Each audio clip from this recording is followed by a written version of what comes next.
Hello, everybody, and welcome to Southern Summers and Northern Winters, the second episode. Hi, Mark. How are you doing? Hi, Anders. I'm great. The second episode, all keen. Yeah. Let's talk. The big episode 2. We'll see how it goes. So in this episode,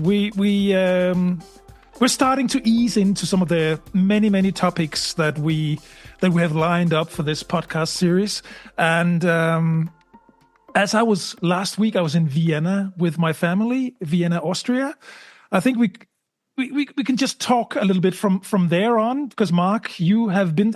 Were you there with your family as well, or was that before you had a family? No, I was certainly there. I was certainly there with my family. Yeah, it was a bit further back than when you were there. I believe it was probably, well, it might have been 2017 or 2018. But I guess the thing with classical cities like Vienna is a lot of the attractions don't change because a lot of them are sort of historical based, aren't they?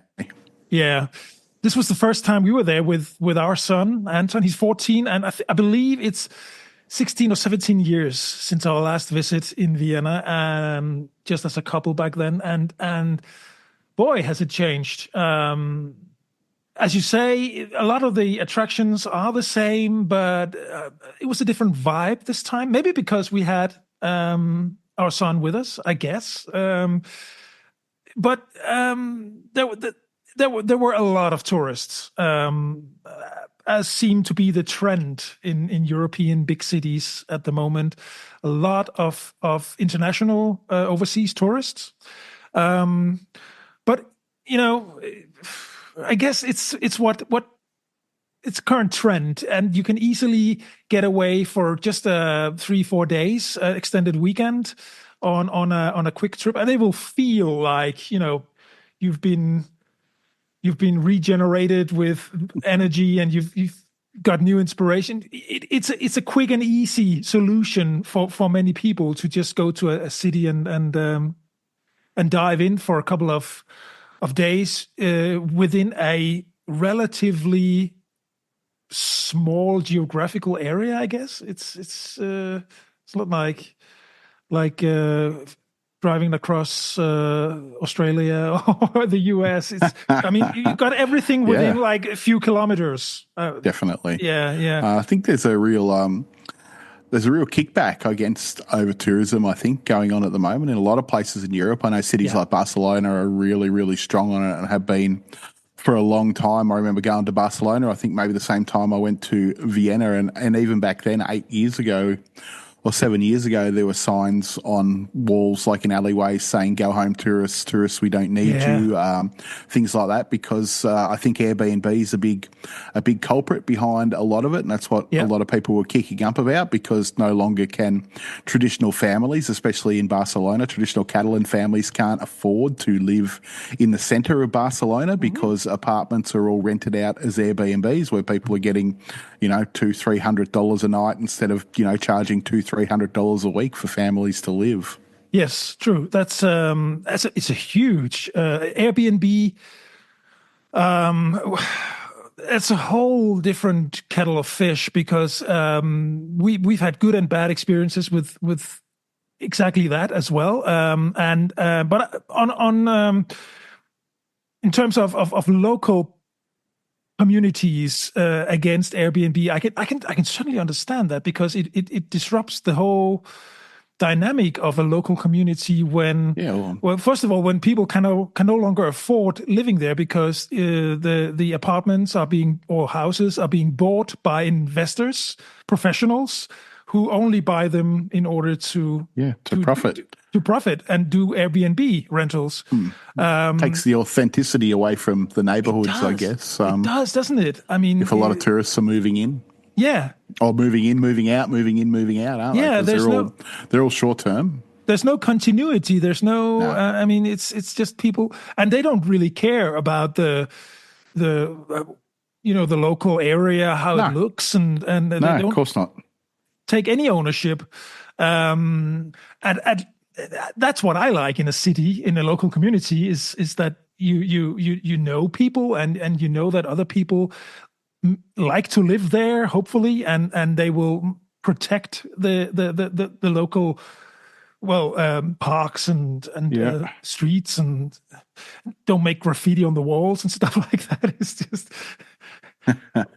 This is true. I mean, look, I had a look the other day actually because I stayed in an Airbnb in Melbourne, I think maybe 3 weeks ago. But in all the years I've been travelling, I had a look and I reckon I've stayed in under 10 Airbnbs in the last 15 years. So not through any choice. I just generally find staying in a hotel just as convenient, and and I guess on the added front, it's not keeping someone out of an apartment in an area I go to if I'm staying in a hotel, because the hotel is already there. So unless I really have to, and unless there's a really big advantage with staying in an Airbnb, well, generally we just stay in a hotel. Exactly. Yeah. Well, we last week we stayed in a it was called a residence. So it was a flat, and it was in an old townhouse. But the whole house, I think there were like 15 flats. It was owned by the same company. They have more locations around Vienna. And for a family, we have a teenage son, so we were definitely in need of 2 bedrooms. Yeah, for sure. It can be a little costly if you need 2 hotel rooms. 2 hotel rooms. Yeah, I hear.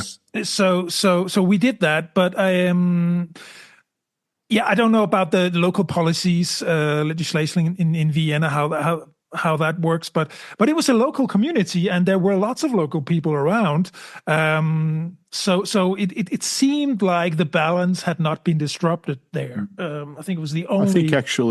I think actually we stayed in a local apartment too when we were in Vienna on like a street in one of the suburbs. I actually remember this fondly. Yeah, it was on a second floor, and the apartment had 2 bedrooms and a kitchen and things like that. Like if you're going to stay for a week, sometimes it's handy to have a kitchen, and sometimes it's handy to have a laundry, because everyone needs to wash their clothes, and you take a t-shirt to a hotel and it costs you $20 to get a t-shirt washed. That's exactly it. And we had all these amenities. We had the kitchen, we had the washing machine, the dryer, everything. It was there. It was a fully equipped flat, and it was cool because we're also just around the corner, really, there were bakeries and supermarkets, and so we just went down and made our own breakfast in the flat.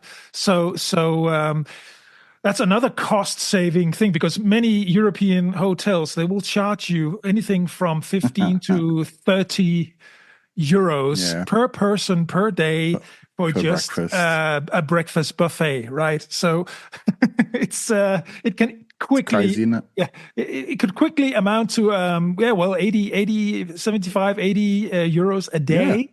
Definitely, just for breakfast. Just for breakfast, and it's not even good.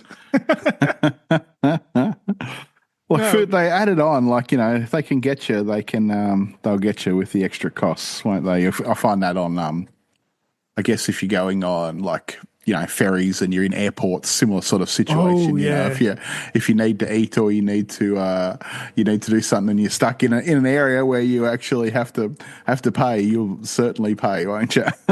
Absolutely. That's where they will hit you with their way of making money. I mean, we're going to get into this in a later episode, but just the airport terminals, it's huge business. It's big business, and they will rip you of anything before you go into security. In the security situation, they will strip you from anything from bottled water to anything edible, and then you can just spend your money in the terminal in this secured area. It's like add-on after add-on after add-on, isn't it? Yeah. So I was watching a YouTube video actually last night. This guy I watch, and he was taking a ferry from the north of Denmark to Iceland. So takes like 3 days. So I was really interested in it because it's something I would like to do going forward at some stage. But I added it up, and for like 3 days, it was something like 1,000 euros for 2 of us to do it. By the time you add, okay, so I get this breakfast was breakfast was 50 euros a day for two people, and dinner was 90 euros a day for two people. So, I mean, once you're on board, you got to eat, obviously. So unless you bring all your food with you, I guess, and want to eat noodle cups and, and sandwiches like that for 3 days. But so they charged you to get on. There was a certain base rate, and then if you wanted a room, then there was another rate, and then you could buy an alcohol package for your room, which wasn't much. It was like 6 cans of beer and a couple of soft drinks and a couple of chocolate bars or something like that. Yeah, but in the end, it was well over €1,000 for this 3-night cruise from Denmark on top of the ticket Iceland. On top of the ticket to go to Iceland. Definitely. Yeah. And then where you land in Iceland is right over on the other side away from Reykjavik. So then you would have to fly to Reykjavik, possibly from where the ferry comes in, or you'd have to get a slow bus. Like I've driven halfway to where it was before one day from Reykjavik, and it took about 8 hours. So I can imagine the bus would be 15 hours, maybe overnight. But so it all adds up. And Iceland is really expensive as it is. So it is. Yeah, it is. Good to have a dream. It's a remote island, and they almost anything costs money, a lot of money up there. Yeah. So yeah. Yeah, well, back to Airbnb. I mean, it's something that. Would you recommend Airbnb in general, Mark? I don't know if because I'm a little split on that. Well, that's why I don't look at it first off. And I must admit, I've only started looking at it more lately because I get sick of the things that you were saying, like paying for breakfast. And what really annoys me is I hate paying for parking. Like I'm already staying at your hotel, and then you want me to pay another, say in Australia. Australia's probably not too bad. I don't really know. Like in Melbourne, it might cost you $30 a night for parking. But when we were in Auckland last year, we stayed at Voco, which was a pretty flash hotel, and it was $68 New Zealand a night to park your car. Like that's $68. That's crazy. Like, and the car park was right next door to them, and it probably wasn't even theirs. Like it was probably they just rent the space off someone else, and then charge you an absolute fortune to park there. So that really annoys me most is paying for parking. And because we live a fair way out of the city, like 2 or 3 hours from Melbourne, we we have to drive down to the city, and there's no public transport in our town, so I can't just jump on a train to go to Melbourne. So I either have to get someone to take us to the train station and pick us up, which is 25 kilometres away, or I have to drive, and then I have to pay for parking. So so Airbnb often you can filter out free parking, which is quite handy, I think, especially if you're going for 2 or 3 nights. It's not too bad if you're only going for one night. Like I can handle $30, but if I'm paying $100 parking on top of my $200 or $300 a night in the hotel, then it all sudden starts to spiral out of control. Exactly. And the next thing about Airbnb is that this has happened to us twice. Once in Berlin and another time in Denmark. That it was cancelled from the owner. Shortly before our arrival, and we had, in the Berlin situation, we had my mother flying in from Denmark, and we were coming by train from Munich. It was booked months ahead, and what we realized was that as we were arriving, there was a big fair in Berlin, a travel fair or expo. Yeah. So probably what had happened was that, and this is just me guessing, but they realized they could actually get more. I'm guessing you're right. By renting out to some businessman coming in who do not care about the cost. No. So like 2 or 3 days before, it was just cancelled. And this is one of the things that that's a really a deal breaker for definitely family traveling. You can't live with that. I mean, that's definitely. I can't say I've ever had one cancelled, but we rolled up to one in where were we? In a city called Bandung in Indonesia, where we had booked one, and it clearly stated that it fitted 4 people. So we rolled up to this apartment that was about the size of a laundry once we got in there.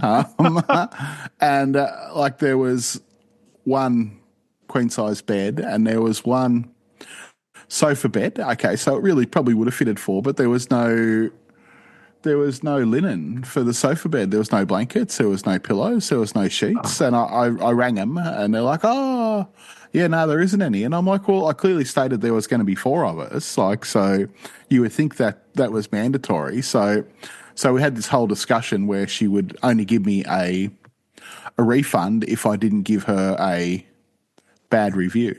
Oh, So that's like taking the guest hostage. Yeah, basically, and that's what she was doing. She was like, "I'll give you a refund if you leave a positive review, and I need you to leave the review before I give you the refund."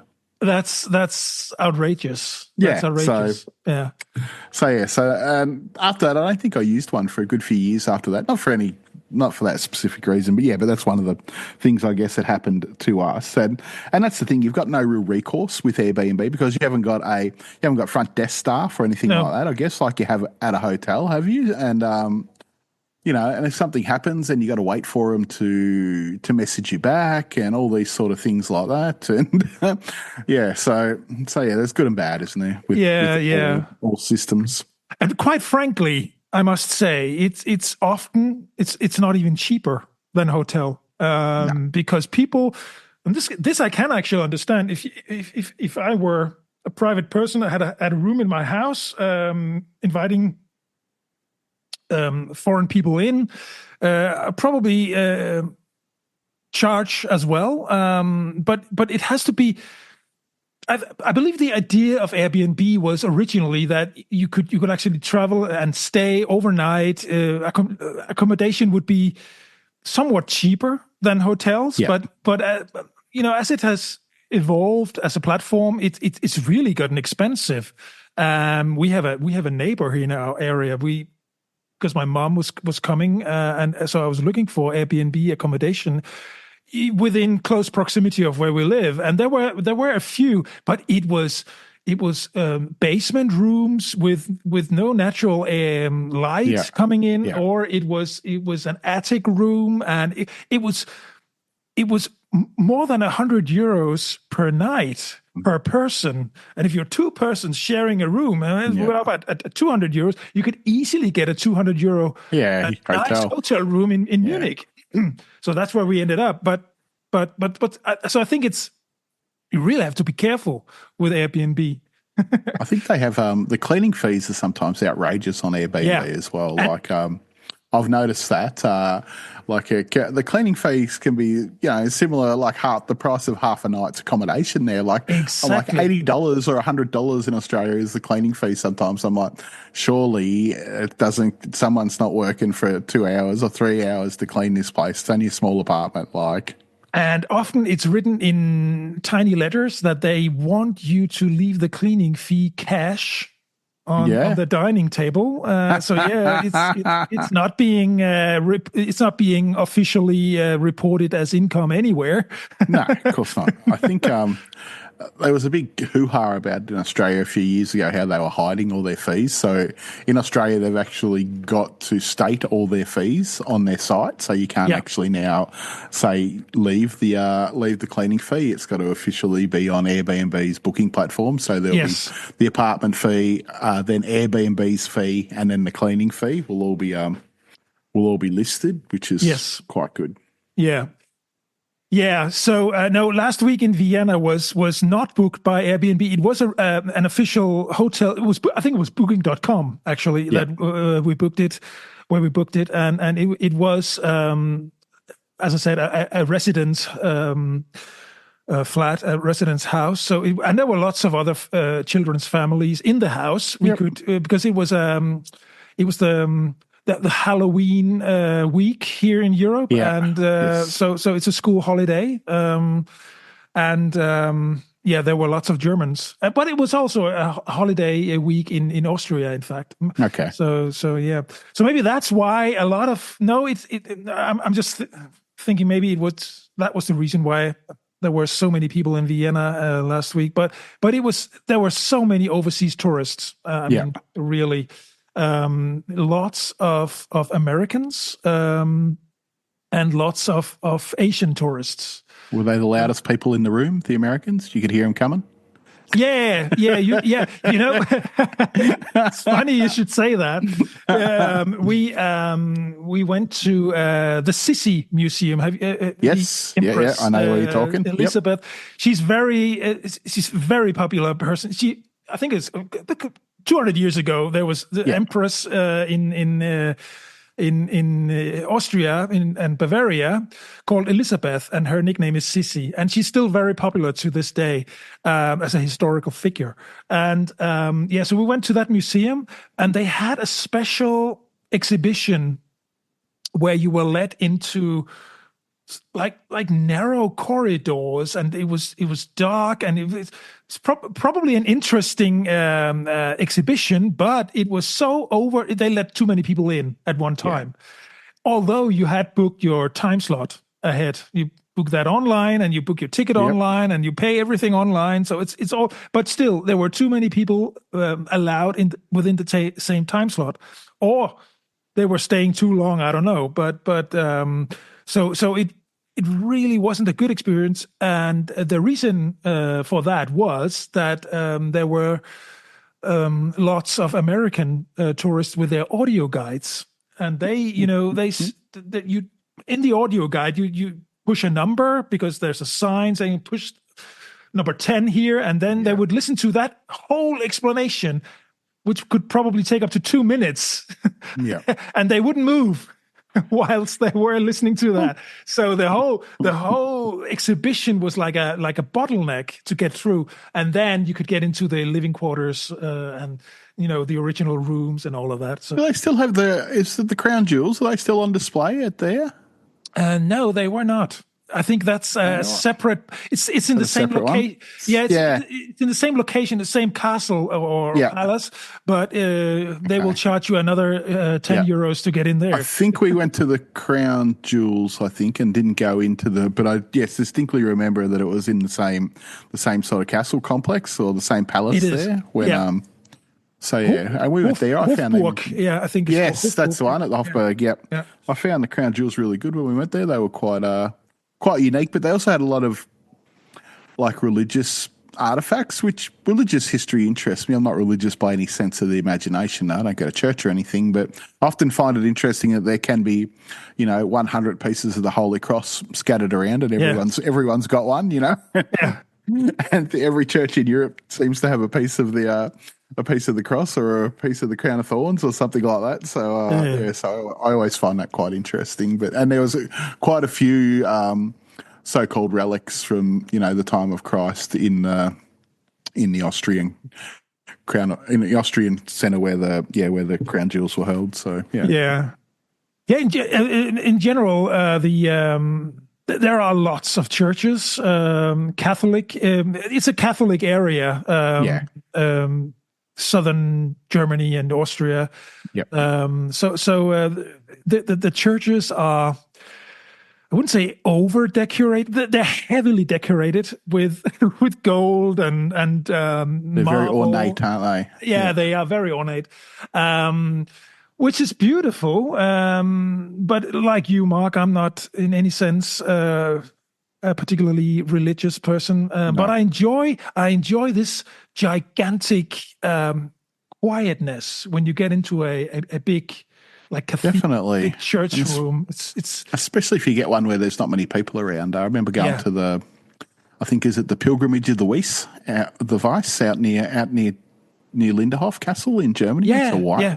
I've been there a couple of times. So there's never many tourists there both times I've been there, and it's a very nice church out there, and surrounded by paddocks and not in a city, just out in the middle of nowhere. So I always found that to be a nice church. A couple of times I have called in there. So, but I find churches really interesting, and like I said, I'm not religious, but I like the size and scale, I guess, of a lot of them, and the stained glass windows, and I find it interesting the people that are possibly buried in there, and different things like that. It may sound a bit macabre, but it's all a bit interesting history. So, and you can really feel the weight of the centuries, the history there. I mean, you sit there, and it's like I said, it's quiet. It's massively quiet, and it's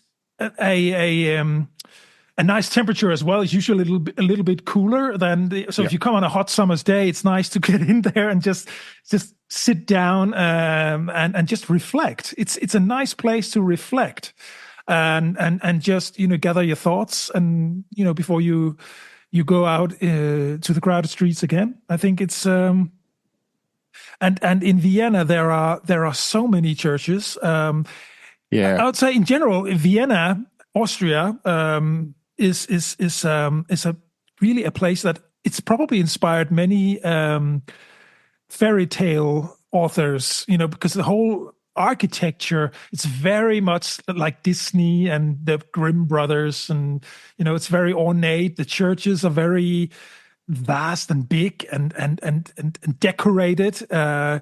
So if you're into that kind of stuff, Vienna is definitely the place to go, because you can walk around for days just looking at churches and palaces, facades.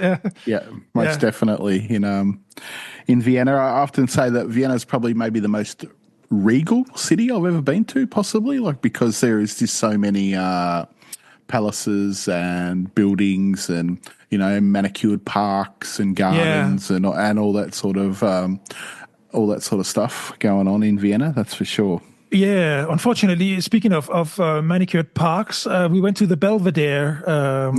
It's an art museum now. Gustav Klimt, the Kiss, is probably the most prominent. I've been there, but never went inside. Walked the garden from the front to the back, where the fountains are still there. Are they? Yeah, it's all there. Yeah. But the bushes, the trees and stuff. It was a little bit. It didn't look healthy, honestly. They had a lot of these small manicured hedges and stuff. I guess they had a drought probably this summer, so it was all brown and stuff. They looked like they were going to be replaced. So there were gardeners all over. So it wasn't really that wasn't stunning or striking. No, but I could sort of see how it was meant to be, I guess. Yeah. Well, so imagination goes a long way, doesn't it? So So another thing you could definitely, if you're into Mozart used to live in Vienna, and this is one of the things that we didn't do this time around because we simply didn't have enough time.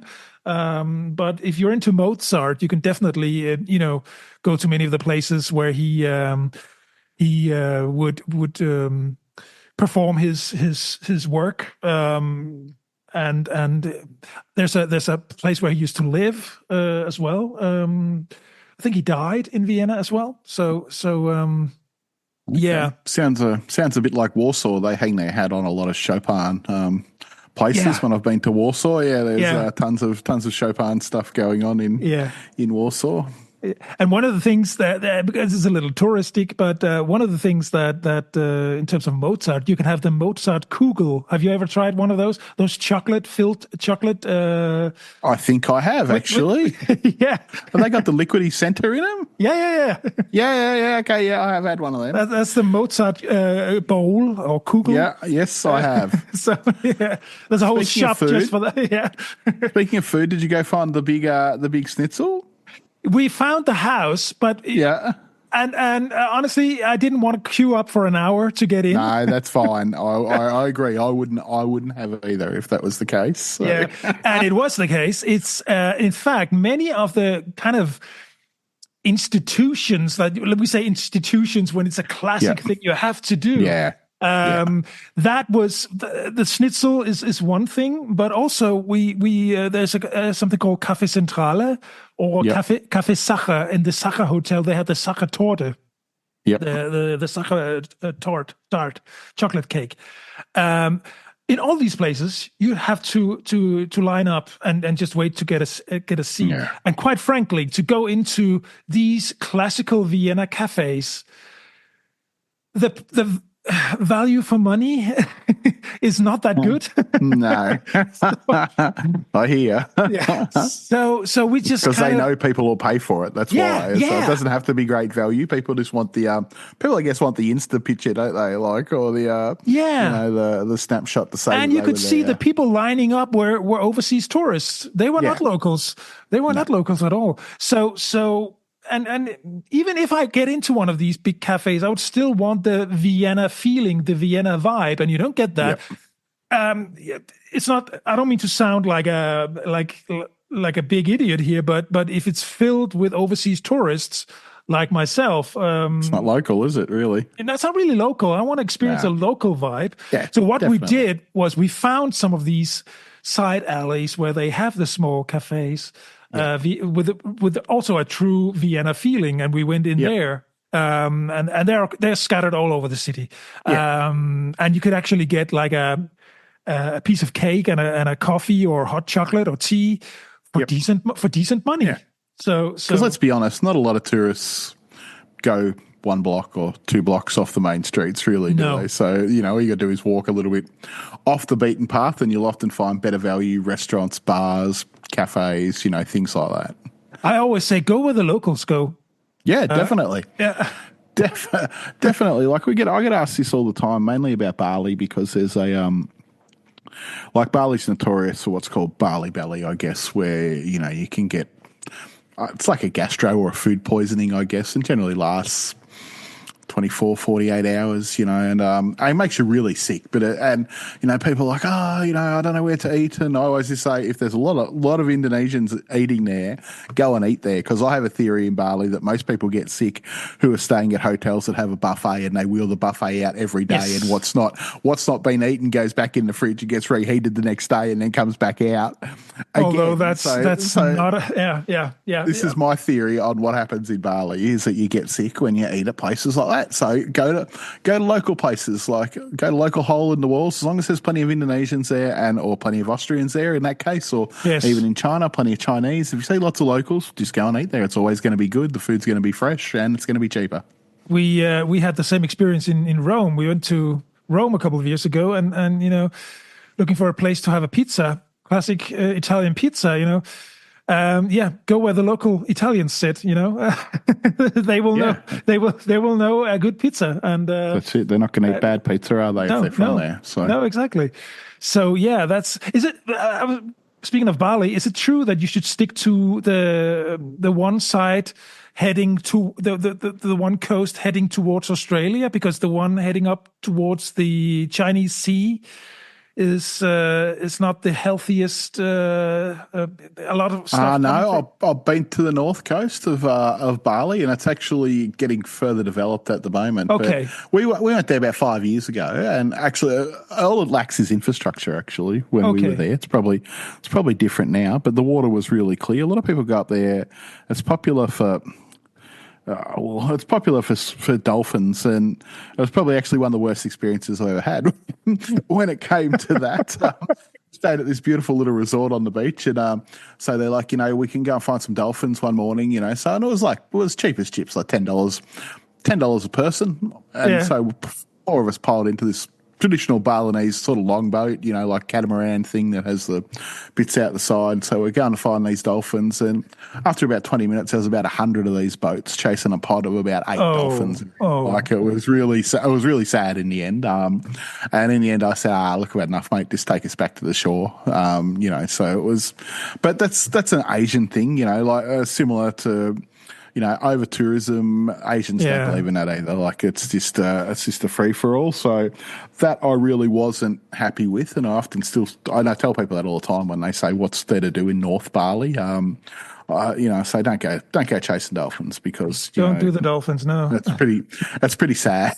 That's a pretty sad thing to do. So yeah, but most of getting back to what you're saying though, but most of the tourists that go to Bali, 90% of them would be on that coastline that's facing down towards Australia. That's for sure, because the infrastructure is just not there up the top. It's more it's more local tourists and more Indonesians, because there's actually that coastline is close to Java, which is the biggest island. There's a ferry that goes between the big island of Java, which is where Jakarta and the bigger cities are, and Bali. It takes about half an hour to get over on ferry, so it's pretty popular with local Indonesians up that area, and much cheaper than the south.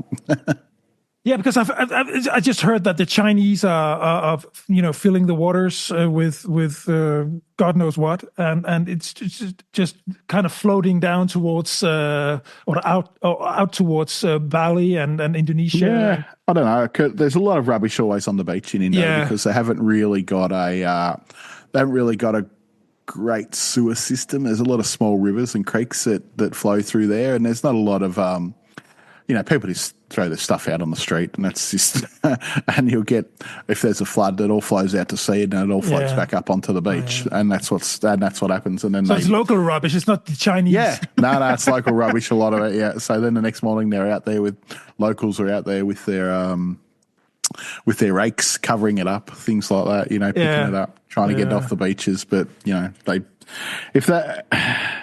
the problem with Bali is it was never designed for the amount of tourists that are going there now. So all the roads are tiny. There's no real infrastructure. Actually, they're trying to build a train system at the moment. They're going to start it next year. I think they're going to build an underground subway to try and alleviate some of the traffic problems. But this will be a 10-year plan, and it's funded by China and Japan and places like that. They'll be all paying for it for them. And so then I assume people will be paying for it for the rest of their lives to pay it off. But like a lot of the roads in Bali are probably a little bit more than maybe a single lane, like fit 1.5 cars across. So it can take you anywhere up to 3 hours to travel 20 kilometres across the island. So the traffic is just it's crazy, and you can't catch public transport because it gets caught in the same traffic as as a taxi or a rideshare. So you just sort of go to where you're going to stay and try and stay there as much as you can. That's the beauty about a city like Vienna, for instance. The infrastructure is certainly built for lots of traffic, and it's rather clean, I must say. Even Anton noticed this, our son. He said, this is a nice clean city. It's cleaner than Munich, and Munich is sort of clean. But in Munich we have the situation.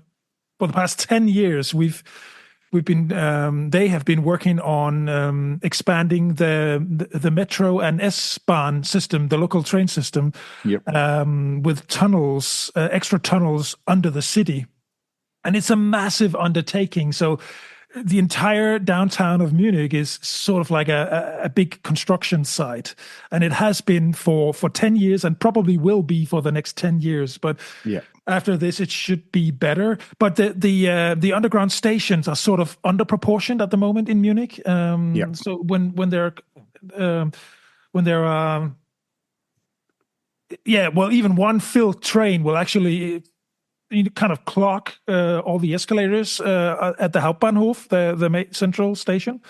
They don't plan ahead cities, do they? Melbourne. No, they don't. Melbourne's the same. Melbourne's building underground, trying to build it flat out at the moment because Melbourne was never thought would be a city of 5.5 million people. Like it wasn't designed to to accommodate that many people who wanted to use public transport. So I think we'll be building, I seen somewhere the other day, they'll be building underground train lines. I think they've got a plan for the next 60 years non-stop just to be able to accommodate it. And the problem with Melbourne is they have a rail system, but the rail system goes out like legs of a spider, but nothing goes around. There's no loop in the middle of it. No.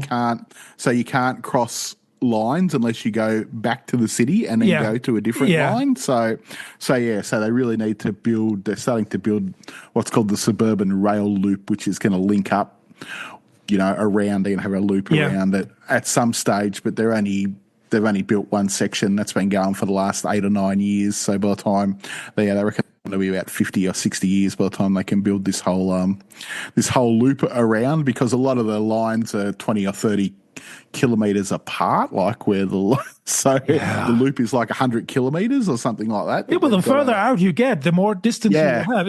Yeah, definitely. they're about to unleash 5 new underground stations, I think, next year in Melbourne, just to start the process and alleviate some of the traffic or some of that, like I said, at the main station in Munich, or to stop so many people going through the 2 main stations in the city centre. They built a couple, like a few suburbs out, that are going to act as main thoroughfares as well, just to alleviate the overcrowdedness of it.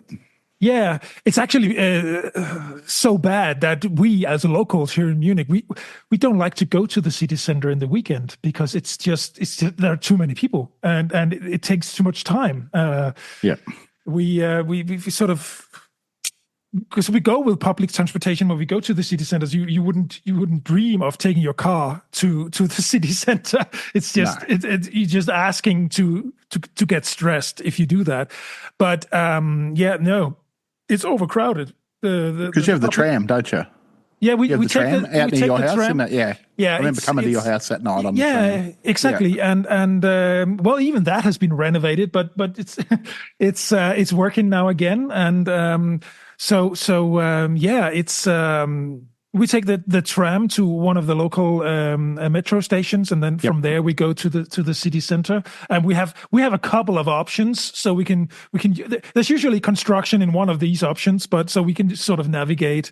Yeah. So it's typical German planning, like you say in Melbourne, it will take like 60 years. In Germany, sort of, planning for this scale of construction.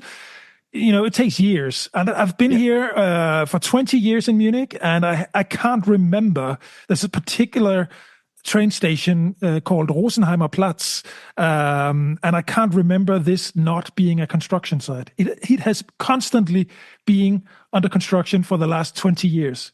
Wow. That's amazing. No stop. No stop. Yeah. So they are certainly thorough with what they do. The Germans, they don't just move overnight. I saw actually a YouTube clip of some place in Germany. I don't know why this should be Germany. I can't relate to it, because what they were doing is it was like a time lapse. They were doing an overpass, renovating an overpass, bridge, where you had cars coming under and cars coming over, and they would just, I think it was literally within one night, they would tear down the old bridge and have a new module constructed thing driven in, and by morning it would be paved and ready for traffic. It looked amazing, but as I said to my wife, this can't be Germany, because that would take like a year or two. It'd definitely take that long in Australia as well, that's for sure. They just finished, just near where we live, they've been duplicating a highway. So they just had one lane up and back, and so now they've tried to put, 2 lanes on either side. So, and this stretch of road is maybe 60 kilometres, I would say, at the most. And I've just finished it, and it's taken 10 years to duplicate this section of road. And I often think, what happened when people were building our country? If we were building 60 kilometres of road and it was taking 10 years to do it, how would countries have ever managed anything back in the day? Because now they're just obviously so bogged down with red tape and policy and procedure that this is just how long it takes. And, and if it gets over 35 degrees, well, we have to have the day off. And if there's a drop of rain, well, then we have to have the day off as well. And, and what does the union say? All this garbage like this, and then they wonder why we're in debt, why the country's in debt, and all. Yeah, it's just It's the same Let's thing. not go down that path. No. It's the same thing all over the world. We have political situation in Germany as well at the moment. It's really you can have all your opinions, and we don't need to go into that. But as you quite rightly indicate here, bureaucracy is really it's run amok. It's run amok, and it's all over the place, all over the world. It's not really for the benefit of anyone, but the people working within the bureaucracy, making Excel spreadsheets, I guess. That's right, and spending money that doesn't exist. It's just on a balance sheet somewhere, that they'll never see or never touch, and that we'll all be repaying for the foreseeable ever. Yeah, exactly. But that's life, hey, isn't it? So in Vienna, did you go to the other palace, the one that's out of a little Schönbrunn. bit? Yes, Schönbrunn. Yes. Yeah, no, we did not, because we kept, and I guess this is another takeaway from a week in a big European city. Yep. You get to a point where you sort of you're saturated with impressions. It's just sort of you're filled. And we came to that point on Thursday. We said, should we go to Schönbrunn today, or we could also do it? We had time on Friday before we were leaving in the evening. But none of us really felt like it, because we said, "Oh, we've seen so many churches and so many palaces. It's just it's just too much." And that wouldn't be fair to the attraction as well. I mean, it wouldn't be fair to Schönbrunn if we went there and we just weren't in it. We didn't feel like it.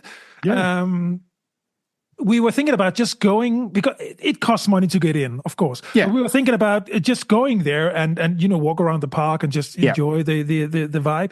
But we said, we will be back in Vienna anyway at a later point in time. So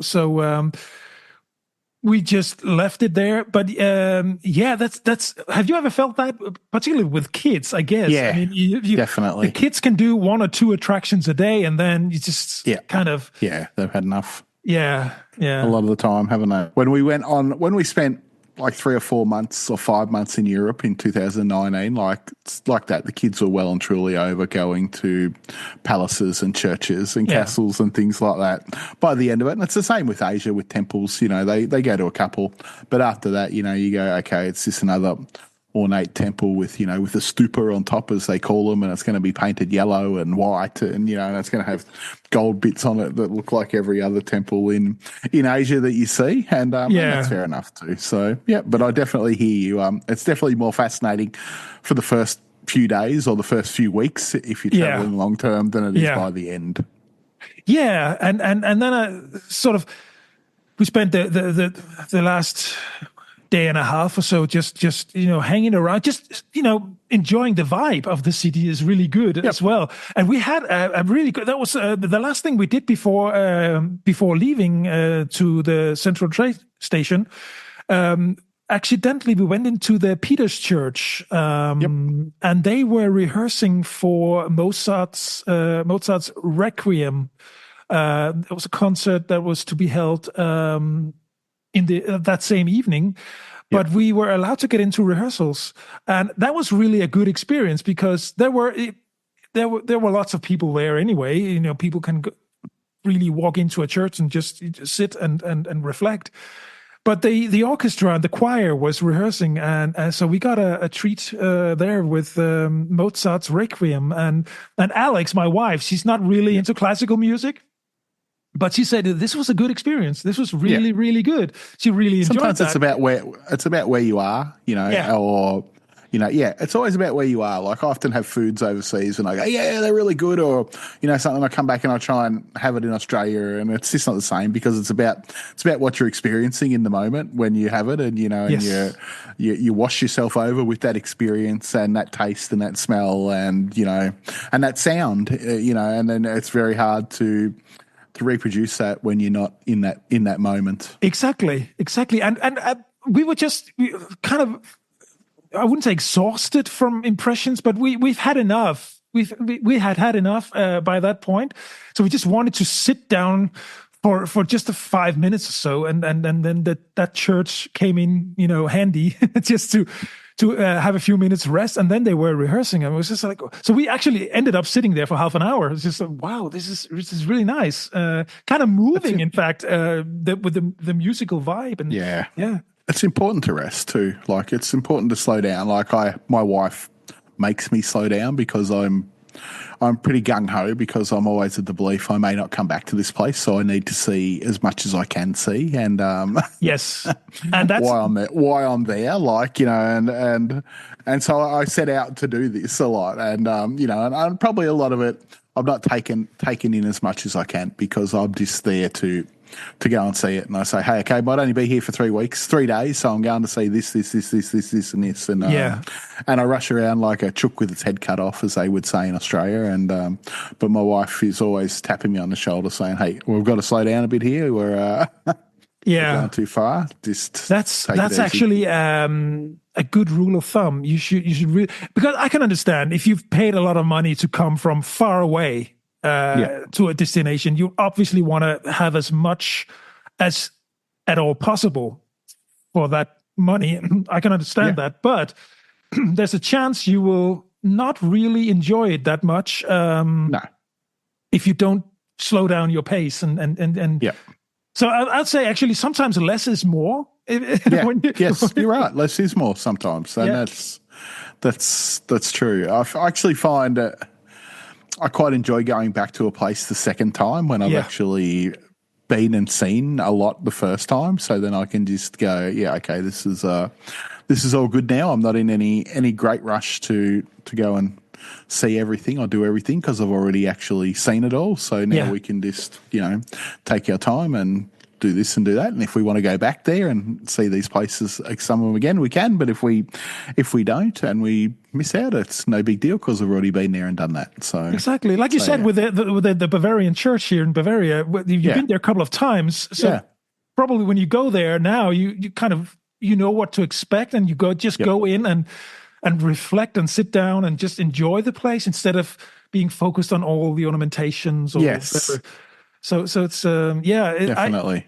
I kind of felt the same thing when we were in New Zealand for 3 months. The scenery, the nature in New Zealand is breathtaking, really astounding, and just beautiful.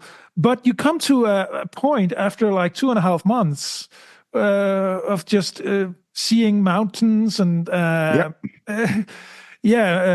pastures and whatnot. It's just and woods. It's just too much, and it's actually you don't do it justice. No, the shock and awe effect is gone. Exactly. I remember. I remember standing making photographs with my camera, and I'm just taking some photos here now because I can't take it in right now. It's just too much. And then these are my favorite photos now, like 10 years later, because I knew that. Even though I couldn't really take it in, I would still remember it once I saw the photos. So that's a good thing. But in New Zealand, I owe you one. I need to come back because the last month was just too much. Okay, let's go to New Zealand. Holiday time. yeah, exactly. Yeah, I could do it going back to New Zealand at some stage for sure. Like I said, I've only spent about 5 days there in total, even though it's the closest country to where I live. It's but I'll head back there at some stage. I've just got to find the time and find the holidays that I need. I'm running out of work holidays, so I've got to keep my head down for a little bit after we go to China in December and for 6 months or so, and hopefully bank up some work holidays so that I can do something again. Yeah, you're going. Your next destination is China, right? You're going to see going to China on December 18th, and we'll be in China until Boxing Day or December 26th, and then we're flying to Thailand for 10 days, I think, and then back to Australia. So you're spending your New Year's in Thailand. Yes, I'll be in Bangkok, so spending about 10 days in Bangkok. I might make a few day trips out of Bangkok, though. I might go to Pattaya or Hua Hin or Ayutthaya, which is another place, or Kanchanaburi. So, but I really enjoyed Bangkok last time we were there. I found Bangkok was a real melting pot of modern versus old, and, I like the street food there and things like that. So, and like I said, it's been 5 years since I've been to Bangkok. So I thought we'll just go there for 10 days. It's simpler in the end. 10 days not really enough time to move around to too many places. So I was like, we'll just go and lob there, and we book an apartment there on booking.com like you with 2-bedroom apartments since we've got Marley will be with us. And it's got a pool there, and so it should be quite all right. And if we decide to go out and do a few things, we will. And if not, we might sit around the pool and in the warmth, and drink some beers or eat some food, or all of the above. So we'll really just wing it and see what's going on. I've only booked maybe one thing. I booked a riverboat cruise one night for dinner in Bangkok the other day, but other than that, there's not really too much I've got on my radar. So we enjoyed Bangkok too. Anton was only like 3 years old at the time, but we had a hotel right at the riverfront, and it was just fascinating to just sit there and watch all the traffic on the main river there going through. It's really lots of boats there, and it was it was the easiest way for us to get from where we were in the hotel to the city center. It was actually just down the street, around the corner. There was was really like a bus stop, really. Yeah, with just a boat, hop on, hop off boat stop. Yeah, for sure. Yeah, no, it's good. So I'm probably actually looking forward to going to Thailand more than I'm looking forward to going to China. Not that for any other reason than the fact that it'll be cold in China. I think it'll be about 2 degrees or something is the average. -3 to 2 is the average where my daughter lives. So, obviously there won't be a lot of wanting to go out and do too much. The weather will, could be snowing, could be, not that's an excuse, but, it doesn't snow where we are, and I don't really like the cold weather all that much, to be honest with you. So, I'd much prefer it to be warmer than colder. So we're just going to, like I said, we're going to China only for a week to see my daughter, but we're also not staying in the city centre this time. We're staying out near where she lives in a small apartment, so I don't really know what's around that area either. So it'll be a bit of a surprise, but it's China. It's China. There will be something. There will be something around. Yeah, most definitely. And at this stage, I'm not quite sure. We might even be heading back to China again after that in possibly April to do something to do with our website. So I'll just wait and see whether that eventuates. But it was quite exciting, the offer we got, so I'll just wait to confirm that before we talk about it next time. Don't jinx it. Don't jinx it. No, I don't want to at this stage. So, so I've got a few things up our sleeve at this stage, but that's about it that I've got planned. And I'm not quite sure what's going on next year. We had some friends from the UK who are wanting to come out. They've got a teenage son, we went to their wedding last year in England, so we might do something in Asia with them. But other than that, just some local trips. I want to go back to Tasmania in Australia as well, and do a few things. So, but travel's always there. It's always on the top of my list of things to do. Some people live to work. I work to live. So, travel as much as we can. Of course, and that's what I find fascinating about you and your family. You really you live. You walk the talk, as you say. I mean, because a lot of people say, no, traveling is too expensive, but it really depends on how you prioritize all your. Well, that's it. Of course, it's. I put it in black and white terms right now, but it's really hard. But of course, I know there are people less fortunate, obviously. Yeah. But for most people, like just normal people working and having a family, there is a way to kind of save money every month and just prioritize traveling.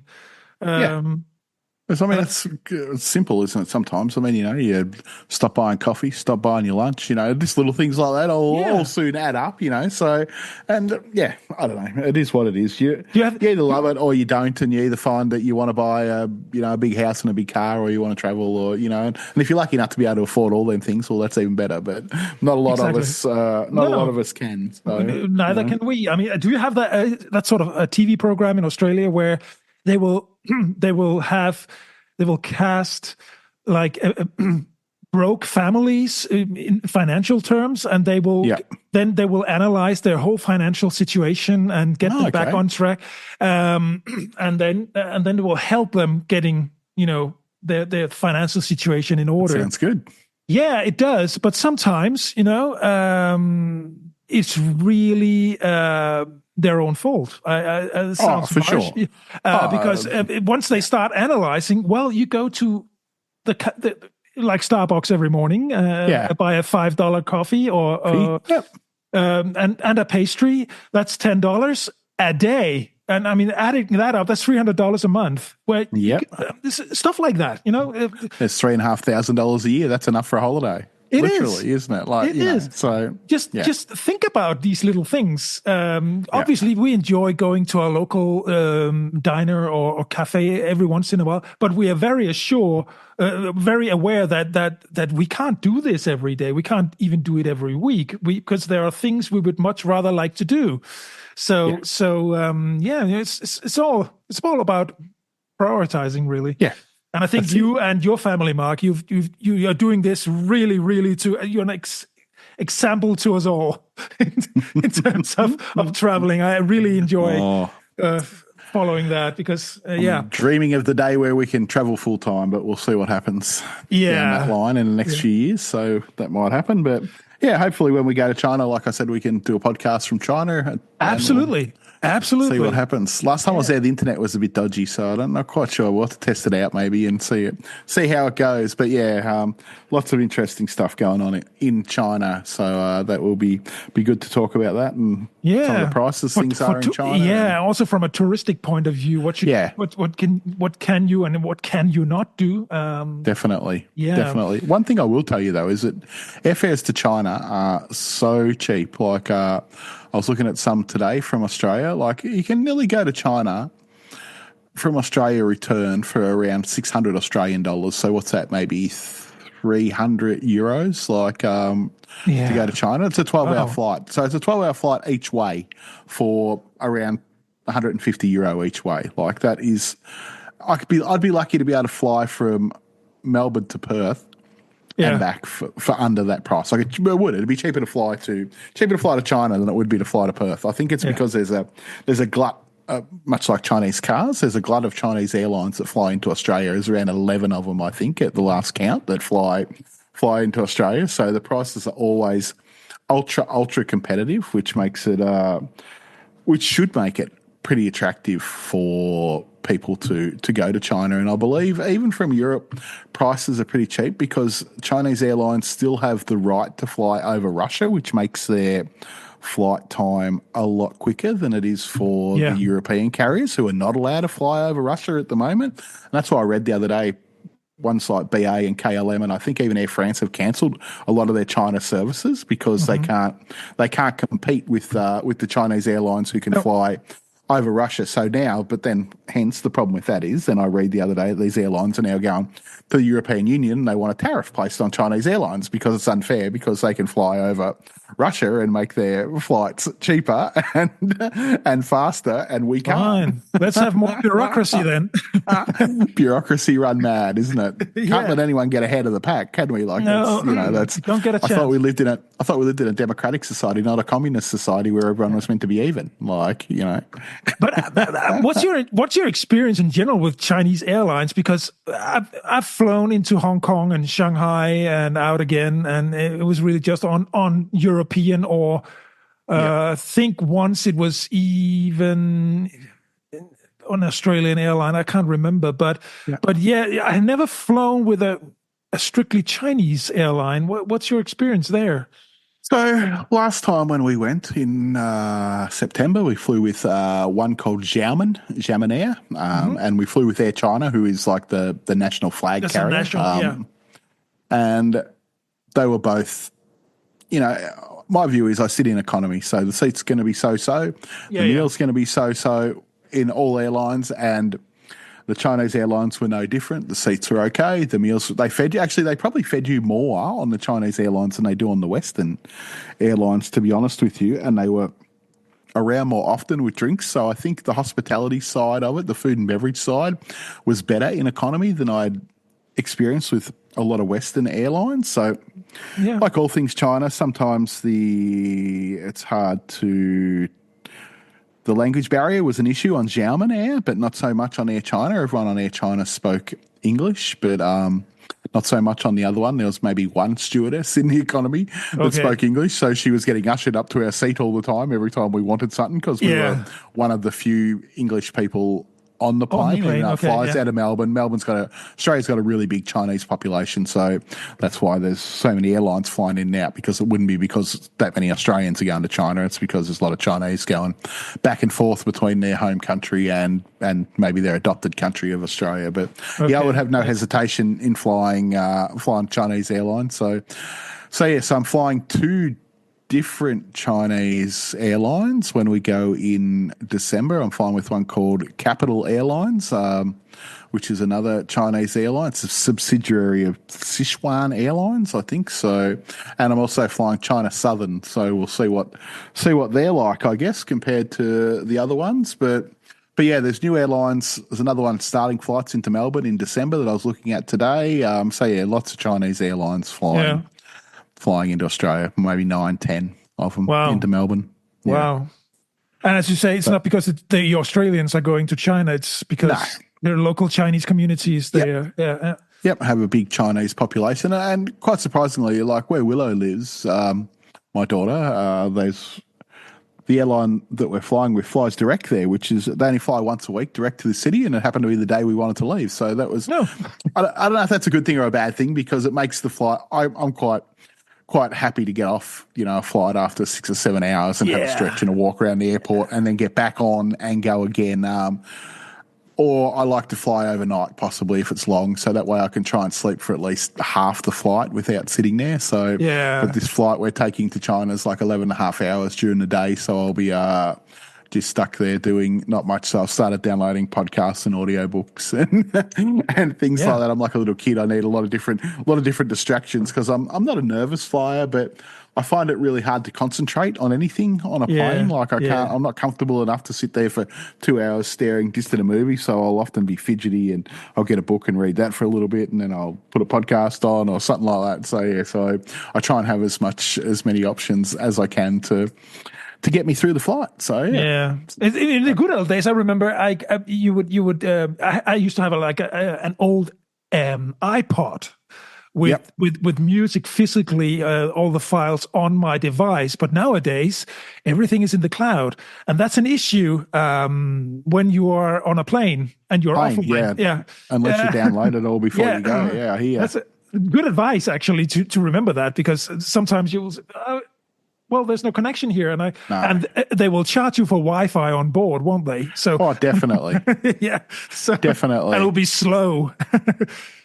I must apologise there if when you hear this, if you can hear a clicking sound, because I was clicking my pen there for a few minutes, and it doesn't matter to stop doing it. So, but like in-flight entertainment, I guess, is getting better. Wi-Fi should nearly be standard these days for free. Some airlines are doing it. I know Qantas are starting to do it for free on international. Okay, so like all things, it'll just become part of your experience, I guess, at some stage, and so it should be. Like, I agree. Wi-Fi makes the world go round, doesn't it? So Also, I mean, on trains here in Europe, it's usually free. It's not very stable, particularly here in Germany. It's really bad. They haven't got the infrastructure. The Germans are dragging their feet on technology in general. You wouldn't think that, but they are, in terms of internet and electronic payments and all of that. But particularly in terms of FiberNet and internet connection, and 5G and stuff like that. Yeah, exactly, and particularly along the train lines, which often goes across like not very densely populated areas. There's just no connection. I don't think Australia has Wi-Fi on the train from last time I travelled from memory. But yeah, so that would be nice to get it on the train, I guess. But, if you're Australian, I guess, or maybe even if you're German travelling on the train, where you could probably use your data. But for foreigners, it would be be certainly nice if there was Wi-Fi everywhere. I think that when I go to a foreign country, I'm hunting Wi-Fi down everywhere when you're in a foreign country. But on a train, even the Wi-Fi service on a train is dependent on the 5G or 4G network. Yeah. I mean, because maybe they have a better a bigger antenna on top of the train. I don't know, but But still, I find that once I don't have any data on my phone, I usually also don't have any data on the train Wi-Fi. Yeah. So it's sort of the same. Same thing in that, yeah. I guess the broadcasting antennas somewhere, we're all using the same, and they are not really modernized. I've stayed at many hotels that are like that. The earlier you get up in the morning, the better the Wi-Fi is. Once everyone wakes up and starts logging onto the Wi-Fi is terrible. But if you get up at 6 a.m. in the morning or something and using the Wi-Fi, it's fast as. You can actually upload a YouTube video by then. Yeah. Yes. Yeah. By lunchtime, when there's 100 different rooms with 4 people in each room trying to log on to a single Wi-Fi connection. We had that experience during COVID. We actually had it was an issue because in the house where we live, we are getting FiberNet now. Finally. But we're still using like copper wired telephone lines, and But during COVID, where everybody was staying at home, it was hard to get anything done during the day because everybody was working from home, and at night, particularly around 9 o'clock, when usually kids are going to bed, people would start streaming their Netflix and their so the oh no, the connection, the speed of your data was dropping, it was terrible. But and since sounds rather so that's crazy, Germany, modern day Germany, yeah. Anyways, it's been a real pleasure, as always, talking to you, Mark. I think the episode, I think we've covered what we wanted to do in today's episode. I hope people enjoy these talks between Mark and I. Go find us everywhere, because Mark, you've been doing a really good job on getting us to be present on various platforms. We have an Instagram account. We're definitely on Instagram. We're definitely on Facebook. So maybe Anders will put a link to them in the show notes. Yes, I will. Everyone can find them. So trying to publish a couple of days a week in both of them, just to try and get some more viewers. But if you're already listening, we appreciate the time you spend listening to us two blokes have a chat, basically. Yes, we enjoy it. So at least we do. That's a thing. Yeah, that's it. If nothing else, we're talking about something we're passionate about. Yeah, exactly. That's all that counts. But for everyone that's listening, we really appreciate it. Yes. So thank you very much. We will be back soon. We will. Yeah. Within a week or so. So Thank you very much for listening, and until next time. Bye. Yes, look forward to tuning in again. Bye. Yes, bye.